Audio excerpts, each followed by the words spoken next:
let's read it and let's see. So the question is, the amount of loan which is in lakhs, that is sanctioned by a bank to an applicant is regressed on the gender dummy, which is so it takes value 1 if the person is male and it takes value 0 otherwise. ठीक है. दूसरा जो variable है वो है credit score. ठीक है. And higher value of credit score means good credit history, or you are a diligent person, you pay all your bills on time, and you are financially active also, all of these things. Okay. And income of the person and the education level of the applicant for a sample of 45 applicants. ठीक है. तो 45 applicants हैं हमारे पास. So उनके लिए हमने उनको कितना अमाउंट ऑफ लोन सैंक्शन हुआ उसको रिग्रेस किया किस पे, जेंडर डमी मेल पे, उनका क्रेडिट स्कोर क्या था और उनकी इनकम कितनी है और उनका एजुकेशन लेवल कितना है. ठीक है. तो ये जो है हमने रिग्रेशन रन किया. ठीक है. तो यहाँ पे लोन वैल्यू, जेंडर, यहाँ पे हमारा क्रेडिट स्कोर, यहाँ पे लॉग ऑफ इनकम, यहाँ पे एजुकेशन. ठीक है. सो ये कहानी है अभी तक. अब जो है हम लोग अपने क्वेश्चंस पे चलते हैं. फर्स्ट क्वेश्चन जो है वो क्या बोल रहा है, what are the likely consequences of on the result of Gauss Markov theorem if it is found that income and education, which is this income and education, they have a high correlation coefficient. So अगर income और education highly correlated हैं और इनका correlation coefficient काफी high है, which is 0.88, तो इससे गॉस-मार्कov theorem पे के जो रिजल्ट्स हैं उस पे क्या इम्पैक्ट होगा. So the first question is कि if income and education are highly correlated, so इनका correlation coefficient है 0.88. तो इस इंफॉर्मेशन का ये जो मॉडल हमने रन किया है इसमें हमारी जो गॉस-मार्कov थ्योरम होती है उसके रिजल्ट्स पे क्या इम्पैक्ट होगा, क्या कॉन्सिक्वेंस होंगे. तो गॉस-मार्कov थ्योरम क्या बोलती है कि आपके जो OLS एस्टिमेटर्स हैं वो लीनियर, अनबायस्ड एंड बेस्ट होते हैं, मोस्ट एफिशिएंट होते हैं, राइट. तो what do you think the unbiasedness क्या होगा. So are the coefficients still unbiased or not in presence of not perfect multicollinearity, high multicollinearity? There is multicollinearity. There are no consequences. तो basically क्या मेरे coefficients अभी भी unbiased हैं even in the presence of high multicollinearity, which is not perfect? They will still be unbiased, right? And what about the variances of the estimators? Are they still efficient? No, they are not efficient. क्यों efficient क्यों नहीं है?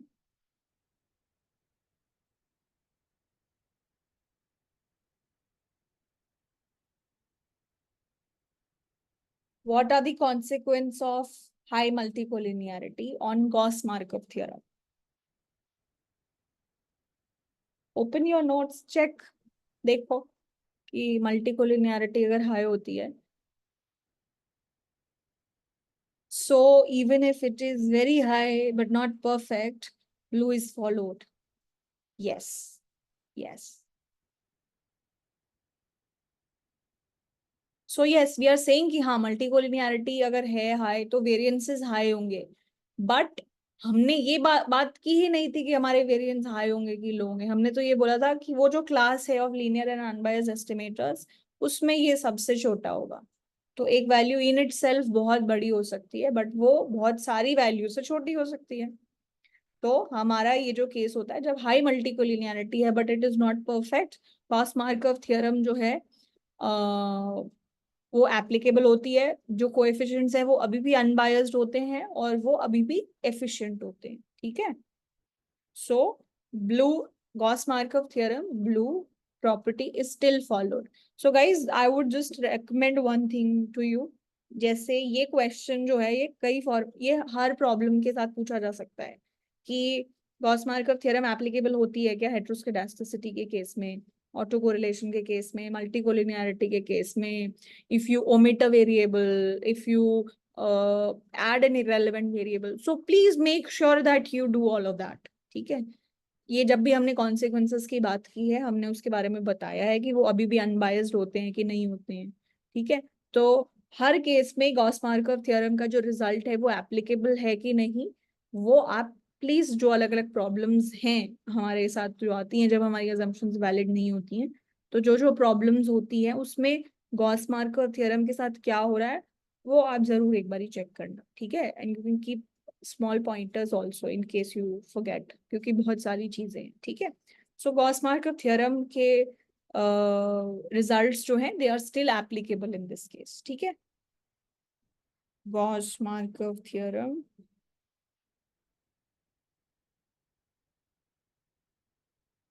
is still applicable.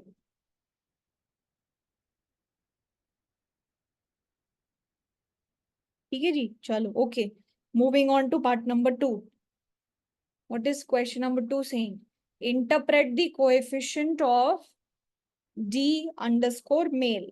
So ये जो coefficient आया है इसको हमें इंटरप्रेट करना है, तो क्या होगा?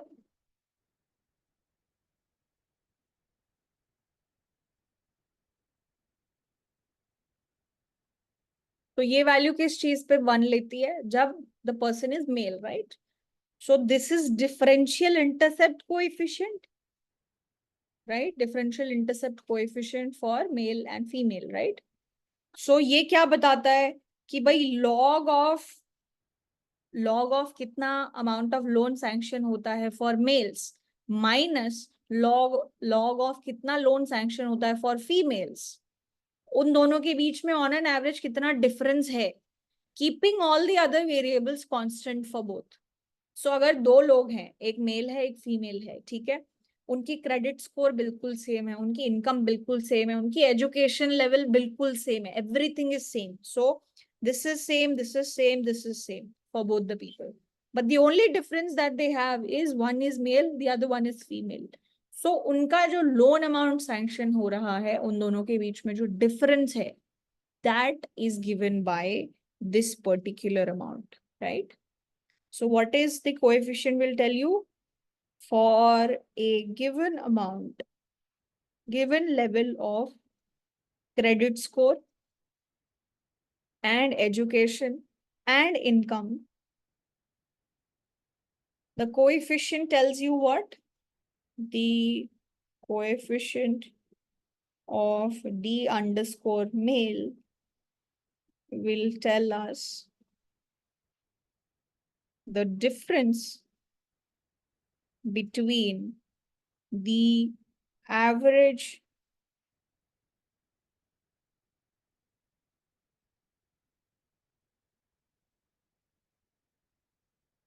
loan amount, average log of loan amount sanctioned between male and female.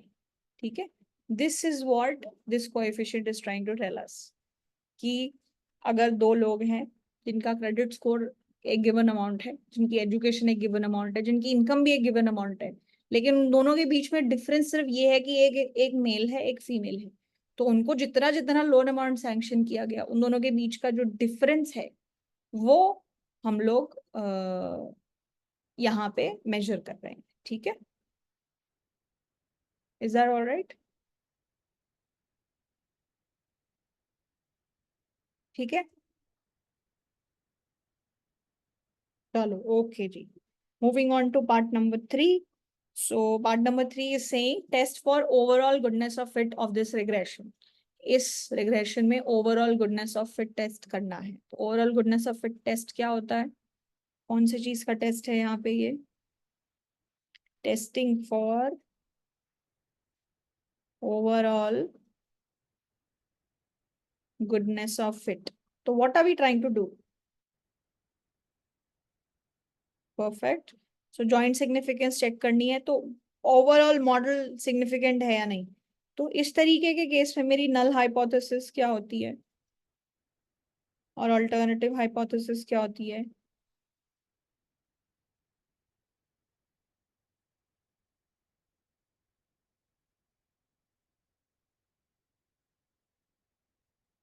That my R square is 0 in the null.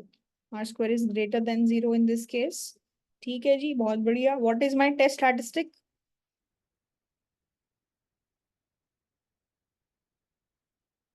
In such cases, what is my test statistic?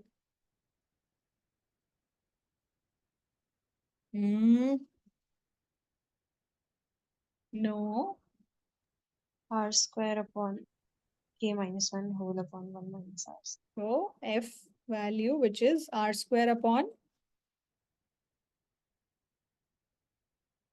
K minus 1 divided by 1 minus R square divided by N minus K, right? यहाँ पे K क्या है? बहुत लोगों को confusion रहता है. यहाँ पे K क्या है? Number of parameters that you have to estimate, right? Excuse me, ma'am. हाँ जी. Yes, yes. Ma'am I have one doubt ma'am, हम ये वाला फॉर्मूला कब यूज करते हैं और वो आर स्क्वायर न्यू वाला फॉर्मूला कब यूज करते हैं एंड आर स्क्वायर अनरिस्ट्रिक्टेड वाला फॉर्मूला कब यूज करते हैं? एक सेकेंड. हाँ जी, एक तो आपने ये बोला ये वाला फॉर्मूला. Yes ma'am. दूसरा कौन सा बोला आपने? Ma'am R square unrestricted minus R square restricted वाला. ठीक है. और और तीसरा? Ma'am R square new minus R square old.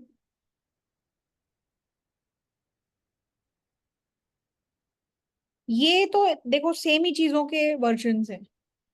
ये तो सेम ही टेस्ट है.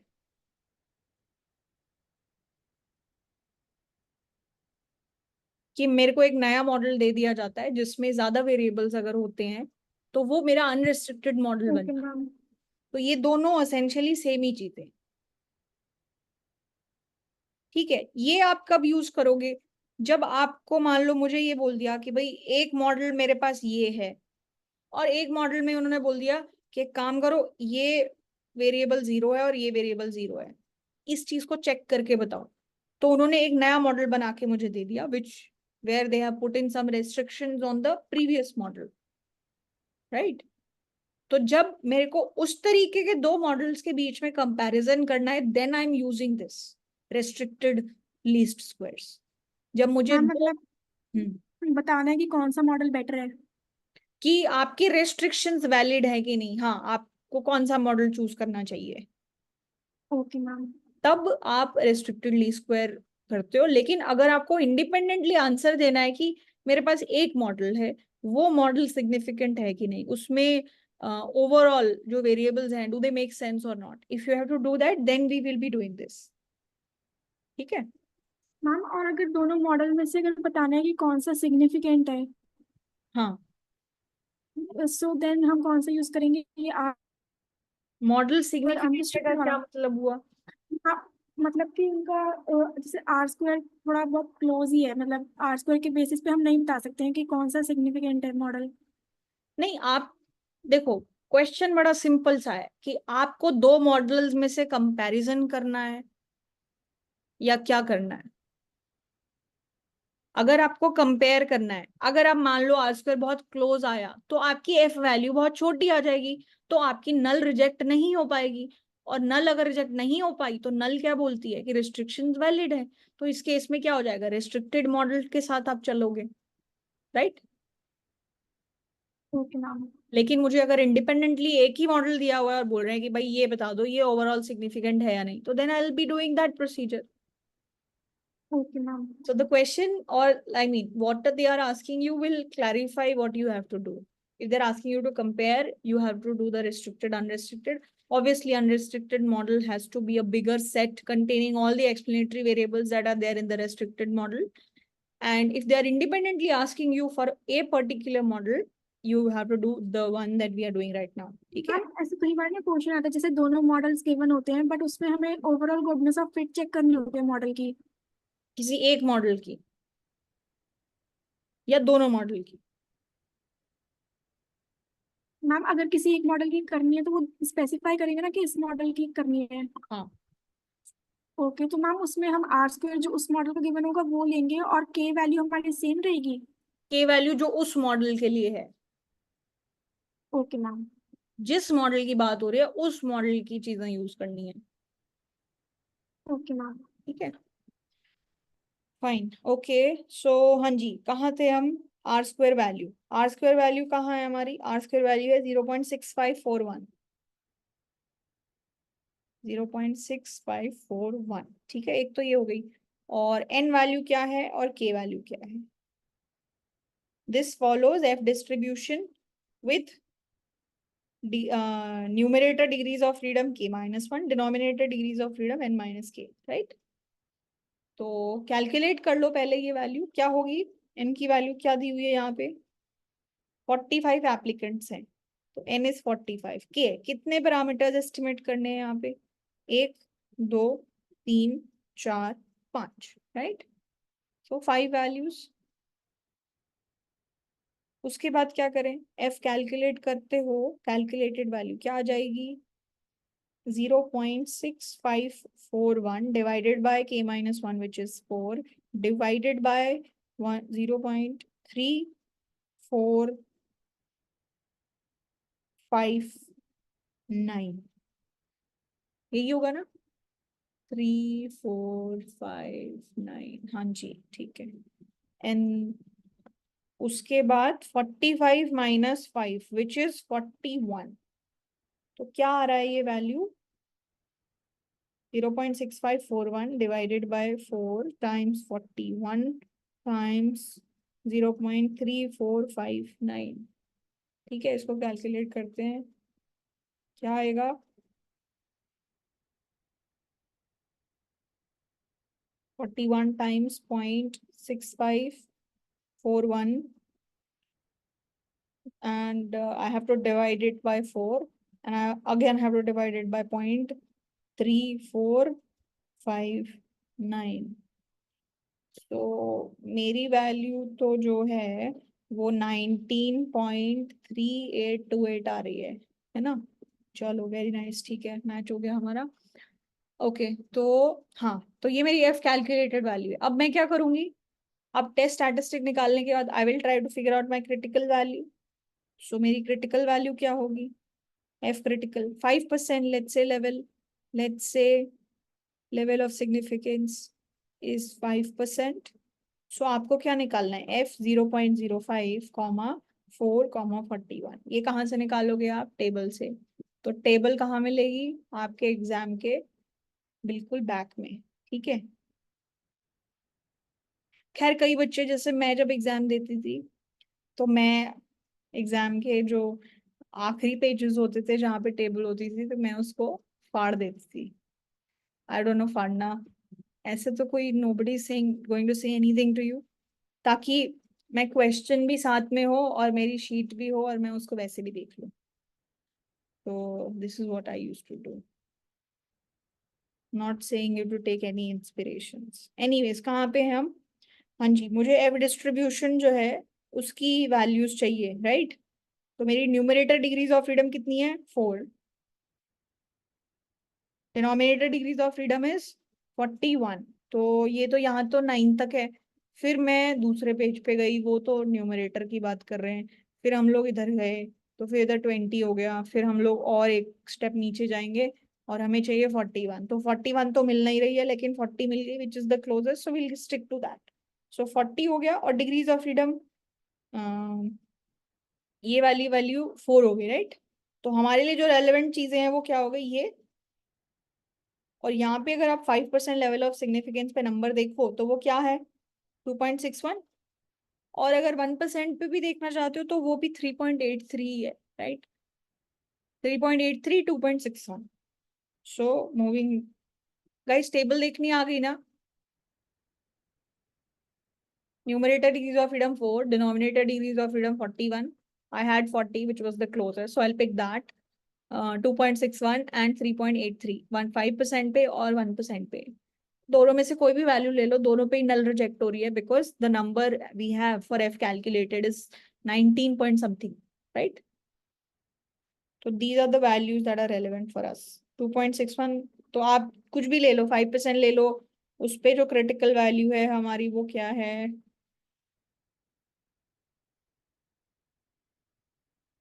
हाँ जी, इस पे क्रिटिकल वैल्यू है 2.61. So what will be my decision here? And f 0.01, 4, 41, कितना? 3.28 शायद, सपोज. जस्ट चेक वंस, हाँ ना? ठीक है, तो दोनों ही केस में calculated value is bigger than the critical value. So what is my decision? We will reject the null, right? Because f calculated is greater than f critical. So r square is not, r square 0 नहीं है. So overall the model is significant, right? The model is significant. ठीक है ma'am, the denominator degrees from freedom is not 40. Oh, my bad. Sorry. It should be 45 minus k, which is 45 minus 5, which is 40. Yeah. Sorry, my bad. It is 40. So then, the numbers are fine. Yes, it's 40. Guys, I made a mistake here. I don't know why I did that calculation. 45 minus 5 is 40. Okay. Degrees of freedom for numerator is 4, for denominator it is 40. So just make that correction. Okay. Fine. Okay, G. So overall the model is significant. Fine. So this is done, this is done, this is done. Perfect. अब इसके बाद जो है हम लोग part number 5 पे आते हैं, पार्ट नंबर 4 पे आते हैं. पार्ट नंबर 4 क्या बोल रहा है? The value of the test statistic of White's general test was found to be 9.69. So जब हम White टेस्ट करते हैं तो जो हमारा टेस्ट स्टैटिस्टिक आना चाहिए, जो आ रहा है वो आया है 9.69. सो अब बोल रहे हैं what is the distribution of this test statistic. ये टेस्ट स्टैटिस्टिक का डिस्ट्रीब्यूशन क्या होता है, आपकी नल और ऑल्टरनेटिव हाइपोथेसिस क्या होती हैं, और what can you conclude about the presence of heteroscedasticity based on the information, based on the above information, given square and cross product of the explanatory variables were included in the auxiliary regression. So basically हमको एक बहुत simple सा काम दिया गया है, which is हमको white general हेट्रोस्केडास्टिसिटी test को परफॉर्म करना है, और उसी के अलग अलग चीजें हमसे पूछी हुई हैं. ठीक है. सो सबसे पहले तो ये बताओ कि अगर वाइट जनरल हेट्रोस्केडास्टिसिटी टेस्ट आप करते हो तो उस केस में नल हाइपोथेसिस क्या होती है?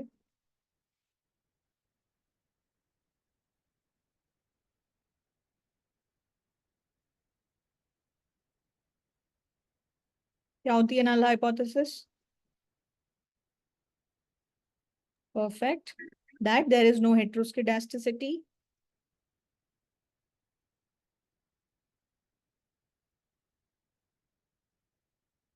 ठीक है.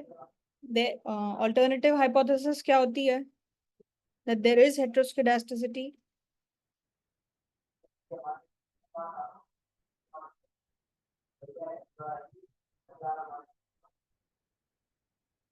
ठीक है. उसके बाद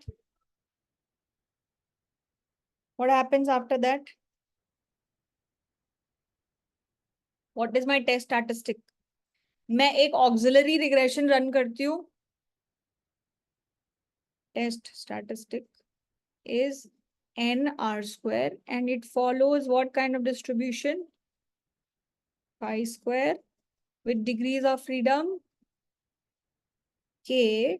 और यहाँ पे k क्या है कि मेरे ऑक्सिलरी रिग्रेशन में क्या होगा?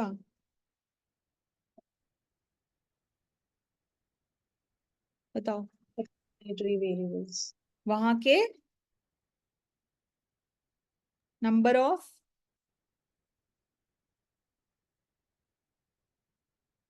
एक्सप्लेनेटरी वेरिएबल्स होगा या टोटल नंबर ऑफ पैरामीटर्स होगा? चेक करो, कंफर्म करो, फिर बताओ।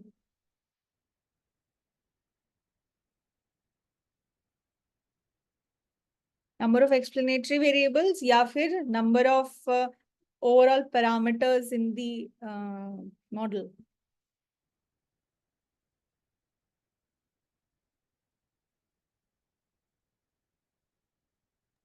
मैम बट नोट्स में तो k-1 है। हाँ, और के क्या बोला हुआ है? If it is k-1, then k is number of explanatory variables in the auxiliary regression. Number of explanatory variables. Yes, ma'am.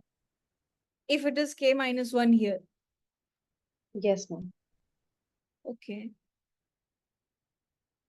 Number of parameters. Let me just confirm.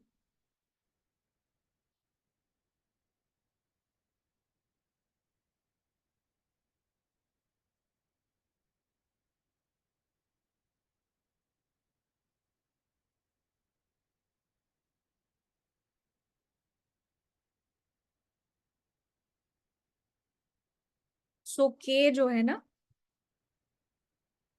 देखो इसमें बड़ा सिंपल सा लॉजिक है। k जो होता है ना, दो तरीके से चीजें समझी जा सकती हैं। यहाँ पे जो मेरी डिग्रीज ऑफ फ्रीडम है, ये है कि मेरे ऑक्सिलरी रिग्रेशन में कितने नंबर ऑफ एक्सप्लेनेटरी वेरिएबल्स हैं। ठीक है, तो अगर आप या तो डायरेक्टली एक्सप्लेनेटरी वेरिएबल्स कितने हैं, मतलब x1 x2 जो इनके क्रॉस प्रोडक्ट्स हैं, स्क्वायर्स हैं, वो कितने हैं, या तो आप वो यूज कर लो। या फिर अगर आप k को इस तरीके से बोल रहे हो कि भाई total number of parameters that I am estimating in my model which is the auxiliary model, फिर उसमें एक टर्म इंटरसेप्ट होती है, तो इसीलिए यहाँ पे नंबर ऑफ एक्सप्लेनेटरी वेरिएबल्स कितना आ जाएगा, k-1। सो ये जो काई स्क्वायर में जो आपका डिग्रीज ऑफ फ्रीडम होगा वो क्या है, number of explanatory variables. And if it is written as k-1, तो इसका मतलब क्या है कि k क्या है हमारा, ऑल द पैरामीटर्स। ठीक है, फाइन। तो अब मेरा ये जो मॉडल है, so ma'am we can use both. Actually आपका आंसर तो दोनों तरीके से सेम ही आएगा ना। अगर आप k को ये डिफाइन कर दो कि k is the number of explanatory variables, तो you can write your degrees of freedom as k। But if you are saying k is the total number of parameters that you are estimating, then the way you are writing your degrees of freedom will be k-1, right? तो ultimately आपके explanatory variable सारे के सारे use हो जाने चाहिए। ठीक है, तो यहाँ पे अगर आप ऐसे लिखना चाहो k-1, अगर आप यहाँ लिखते हो तो k क्या है मेरे, number of parameters to be estimated in the auxiliary regression including the intercept का कोएफिशिएंट। ठीक है, is that fine, any confusion? ठीक है, अब अच्छा जी, इसके बाद तो ये हो गया पूरा सिस्टम। हमने कोएफिशिएंट भी बता दिया, डिग्रीज ऑफ फ्रीडम भी बता दी, नल हाइपोथेसिस भी बता दी, सब कुछ बता दिया। अब हमको क्या करना है, अब हमको टेस्ट करना है। तो हमारा ये जो वैल्यू था, कैलकुलेटेड वैल्यू, nr² वैल्यू जो कैलकुलेट किया है, वो कितना है, 9.69। ठीक है, मेरा ऑक्सिलरी रिग्रेशन क्या होगा, मेरा रिग्रेशन जो अभी है करंटली वो ये है, दिस इज माई रिग्रेशन। ठीक है, तो अब आप ये देखो कि अगर मेरा मॉडल ये है,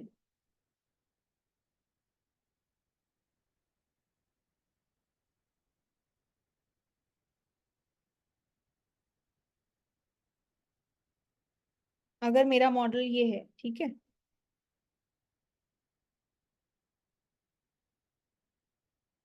if this is my model, तो I have one value x1 here, let's say this is x2, this is x3 and this is x4, right? तो मेरा जो ऑक्सिलरी रिग्रेशन होगा उसमें क्या होगा, एक तो इंटरसेप्ट ही होगा, ये चार वेरिएबल्स, फिर इनके चार स्क्वायर टर्म्स भी होंगे ना। Yes or no? Right? And what else will I have in my auxiliary regression? All the cross products. 4 में से 2 के कितने पेयर्स बन सकते हैं? x1 x2 हो सकता है, x1 x3 हो सकता है, x1 x4 हो सकता है, x2 x3 हो सकता है, x2 x4 हो सकता है, and then x3 x4 हो सकता है, right? 6 possibilities. So ये जो है ये b1 हो गया, प्लस b2 हो गया, प्लस b3 हो गया, प्लस b4 हो गया, प्लस b5 हो गया, प्लस b6 हो गया, b7, b8, b9, then b10, b11, b12, b13, b14, and b15, right? This is what my auxiliary regression will contain. Yes? Yes or no? तो यहाँ पे कितने पैरामीटर्स हो गए total including the intercept? 15. b1 से लेके b15 तक 15 parameters हो गए. तो मेरी जो डिग्रीज ऑफ फ्रीडम है वो कौन सी होगी? 15 minus 1, which is 14, right?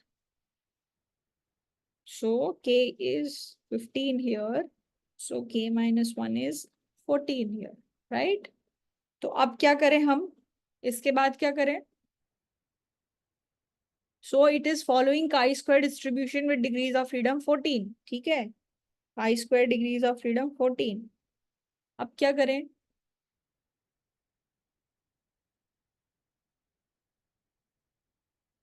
Ma'am, if we do it by number of explanatory variables, then हाँ, तो नंबर ऑफ एक्सप्लेनेटरी वेरिएबल्स आपके 14 है ना.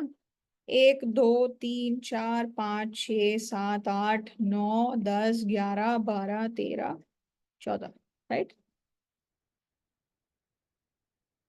ऐसा कोई बदलाव नहीं हो रहा है, सिचुएशन सेम ही है. ठीक है, अब क्या करें?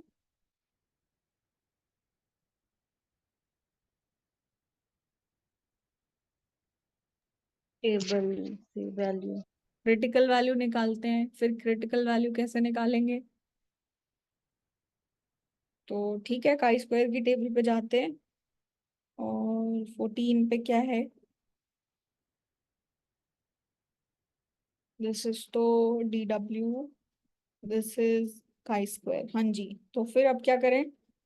हमारी डिग्रीज ऑफ फ्रीडम है 14. 14 के कॉरेस्पॉन्डिंग ये जो है हमें बताते हैं कौन सा एरिया? राइट साइड का एरिया.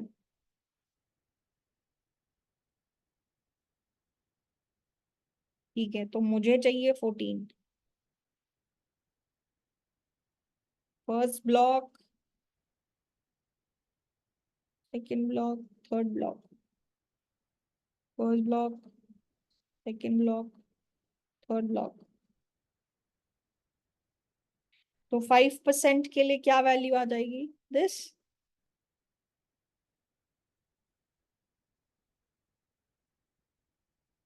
यस और नो?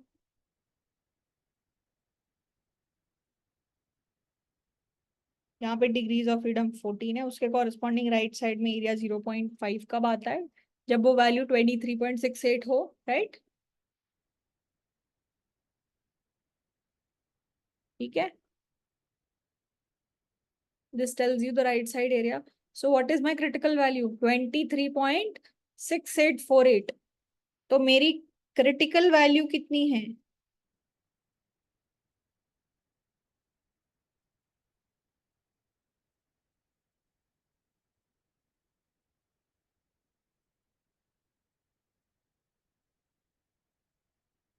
ट्वेंटी 3.6848, 0.05 लेवल पे. तो अब मेरी कैलकुलेटेड वैल्यू तो 9.69 है और मेरी क्रिटिकल वैल्यू 23.68 है. सो what is my result? Calculated value is less than critical. So what should I do? fail to reject. So fail to reject the null.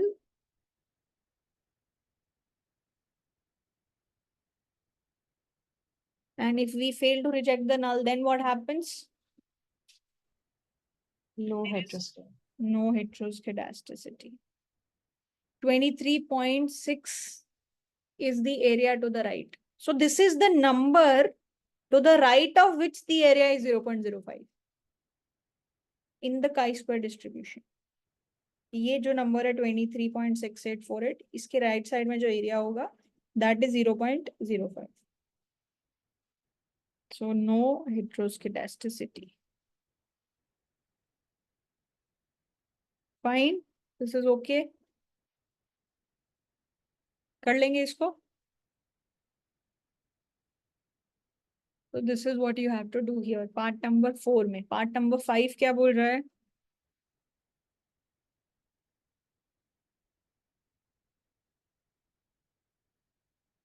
Part number 5 is saying what could be the possible remedy of the problem if heteroscedasticity is indeed present. Heteroscedasticity है model में, तो क्या करोगे?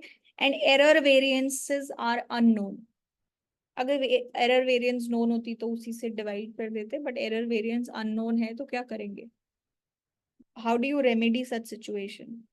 तो इस case में आप ये कर सकते हो कि अगर मान लो हेटेरोस्केडास्टिसिटी प्रेजेंट है, ठीक है, अभी आपको हो सकता है कि मान लो अभी then you'll have to make assumptions कि okay my error variance is dependent on which variable. अब इसमें बहुत सारे वेरिएबल्स हैं, सो हो सकता है वो मान लो मेरी इनकम पे डिपेंड करता है, राइट?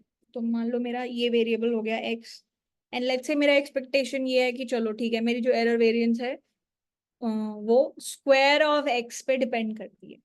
तो based on that then I will be doing some transformation. So यहाँ पे आपको कुछ ना कुछ अज्यूम करके फिर वो प्रोसेस शो करना पड़ेगा ऑफ ट्रांसफॉर्मिंग द मॉडल, जिससे जो नया ट्रांसफॉर्म्ड मॉडल है उसका जो वेरिएंस है वो फिक्स हो जाता है, दैट इज नॉट वेरिंग. ठीक है. So suppose if I tell you that variance of ui is, let's say, you know, sigma square xi whole square. It's just something like that. तो आप क्या करोगे? How will you transform the model? And let's say this xi is this log of income पे depend करा है, तो मैं क्या करूंगी? जो भी मेरा मॉडल होगा, so we took the upper tail area as 0. Yes.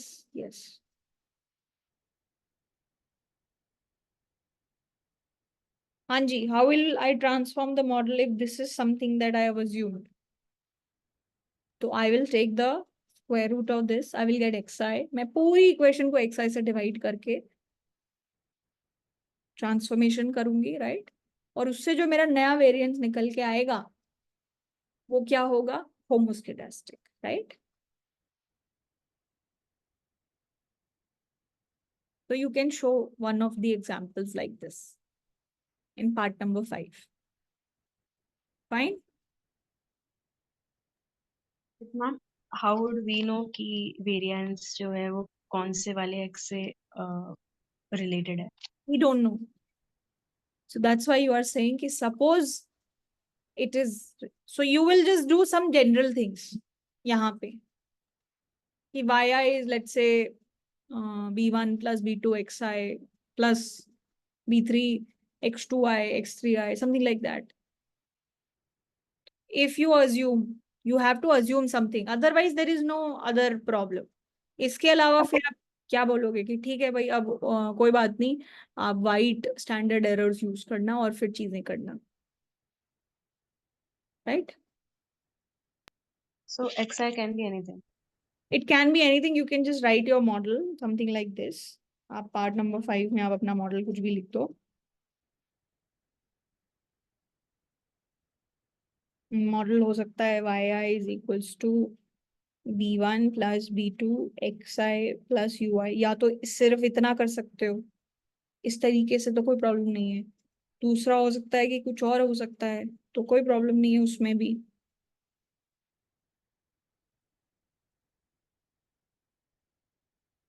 तो आप मान लो आपकी असम्पशन है कि वो x2i पे डिपेंड करता है, तो फिर मैं क्या करूंगी? मैं x2i से डिवाइड करके फिर ट्रांसफॉर्मेशन कर दूंगी.